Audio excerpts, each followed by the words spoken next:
Alright, so today we're going to bolt in the tunnel ram. Get her all sealed in there. That way we can start working on getting the carburetors back on there and plumbing all the vacuum lines and fuel lines and all that kind of good stuff. And then worry about the throttle linkage.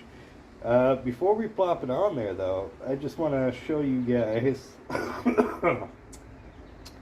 some stuff, right?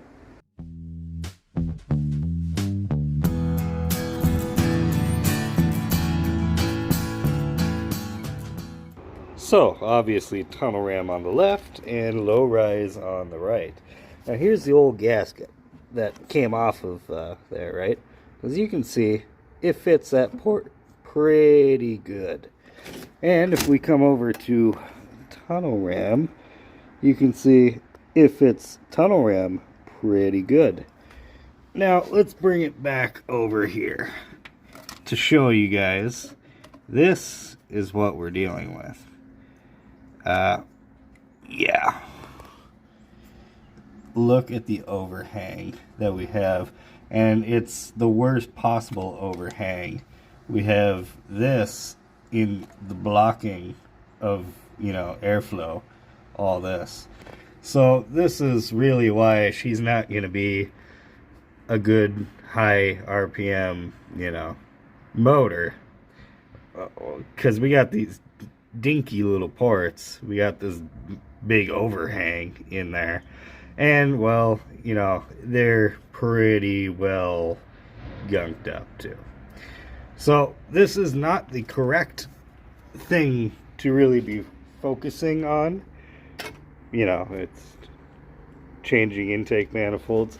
Really, the biggest bang for your buck here would be changing the heads, but this is mainly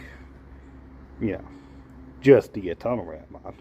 This engine's coming out, in a matter of a month, and it's going to get torn apart over the winter, and we have the other engine going in. So really, this is not for optimal performance by any means. It's just, well, it looks cool, and that's why we're doing it. But that's not to say that it's not going to help performance, right? Think about it this way. We had that big, ledge there the entire time. I mean, this intake had that big discrepancy too. And notice this intake manifold has the crossover, the heated crossover right there in the gasket too. So it's been heating the bottom of the plenum this entire time, which, trying to keep things nice and cool, a cool, charge into the engine, well, that doesn't do very well at. Tunnel ram, however, yeah, it has no crossover, and it's gonna keep the carburetors up away from a lot of the heat and more into fresher air. And I mean, long runners, right? So I believe this is still going to help power production. It's just, it can only help so much, right? Alright, gaskets are in. I siliconed around the water gasket on the backside, mainly to help not only seal, but keep these gaskets in place once I plop the intake on. And I got my silicone bead going all the way around. Not my best work, but it should work. Okay, well, I'm gonna let this stuff kind of set up a little bit and then plop her in. Alright, tunnel ram is on. I just gotta tighten down the bolts now. I think I got a good squish along the China wall. That's always my biggest concern, is that I laid enough silicone. So now I just gotta torque it down. Believe it or not, I couldn't believe it. I guess, I got to. This wrench that 6% gave me, well, it has a torque feature on it. Can't believe it. Well, America, right?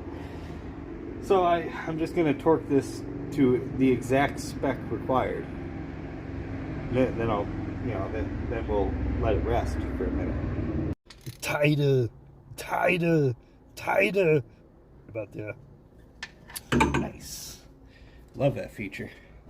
There she is. Tunnel ram. Check it out. You gotta love tunnel ram. Oh yeah. Actually, you can't even see in there. Maybe now. Oh yeah. Right down into the ports. Actually, this thing's had some work done to it. I forgot to mention. Somebody already came in here and started porting this thing. So, that's good, right? Okay, well, now that the silicone is drying, I hope I have a good squish. I see squish there. All along the bottom there, kind of, sort of. Well, we'll find out. It's time to start plugging in some of this other stuff. Our coolant temp sensor put back in its hole. That hole there, I gotta take stuff off that intake for the housing. We'll have to do. So just plug and play all that stuff before we worry about carburetors. Carburetors will do last. I just want to get everything else buttoned up first. Alright, well, we got everything all buttoned back up the way she's supposed to be. Even got a new hose on that transmission line. We'll just plumb it to manifold vacuum on the carburetor. Speaking of which, I think that is the last thing to do, is to plop the carburetors on. Which, let's be honest, is probably the coolest part of all. Number one.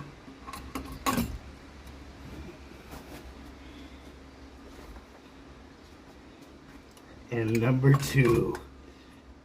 Sweet. All right, America to the win. Oh yeah, that's the ticket right there.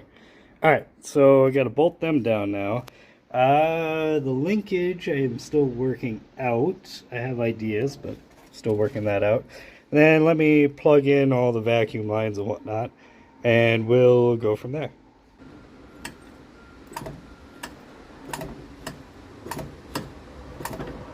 And there she is, all plumbed up.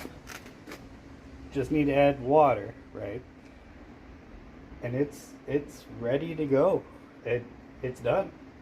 Now, of course, we're not going to start it today because I got to let that silicone stuff dry. I use silicone on the water neck housing and the intake. But tomorrow, it's ready to rock and roll. Let me take a look. It is all plumbed up. I got my oh, it's this one. I got my manifold vacuum gauge hooked up. I got my fuel lines hooked up. So the fuel lines I'm not too happy with, but it's gonna have to do for now because it's the lines I had to work with. They wrap underneath. They come out and just straight down to the fuel pump. I am not using this for the tunnel ram because that mechanical fuel pump, you know, it's a puller pump. It's not a pusher pump, and this was already kind of taxing on the single 4-barrel. It worked on the single 4-barrel. I never had any fuel starving problems with it, but with the 2 carburetors and all the extra lane, it's just, we're gonna bypass it for now and we'll come back to that. But just, you know, hook these 2 lines together and, you know, it's plumbed. I have my PVC hooked up right like that. I got my transmission, whatever you are, hooked up right there. Got my water neck, all of that. So it's ready. And the throttle linkage turned out to be super simple. Zip tie for the win yet again. I just kind of bent that, well, not bent, I orientated that extension piece we had until it would give me full throttle. So super easy. And wow, I mean, I had to put 2 springs on it. Well, actually 3 throttle return springs because these carburetors, they are so smooth in the action. I mean, I had the one on figuring, well, I got two carburetors, spring, surely it's going to be a heavier pedal. But no, it was actually a super light pedal. I had to put two springs on just to get it back to where, it felt normal again, which was super weird to me. But I guess I must have some sort of mechanical leverage somewhere. Not sure where, but yeah, it's tunnel rammed. And it all still fits under the hood with, room to spare. So that still surprises me to this moment. But I guess, that's what these teardrop scoops were originally made for. All right, so that's as far as we can go today. So in a mere 24 hours, we will be able to see what the tunnel ram is truly going to do. I'm curious to see how close the tune is just firing it up. Those carburetors were on a tunnel ram, so I've been told from the guy I bought them from. I mean, it makes sense. Get out of here, fly. Makes sense, 2500 CFM. They got the secondary, they got the secondary air valve there. That little flapper valve back there. So really, on the tunnel ram, that's going to be absolutely perfect, because that's going to limit the amount of CFM getting, available to the engine until the engine wants it, which, two carburetors on a pretty much mildly, worn out piece of junk, that's ideal. So I think it's going to work good. I mean, the port alignment is horse shit, between the intake is way larger than the actual port in the head, but it was the same way with the Performer intake too. It was basically the same mismatched port, so we've been dealing with anyway. So I have a gut feeling that it's going to be good, but time will tell. And until that time, I will catch you next time. That was a very bad transition. Wow. Too late.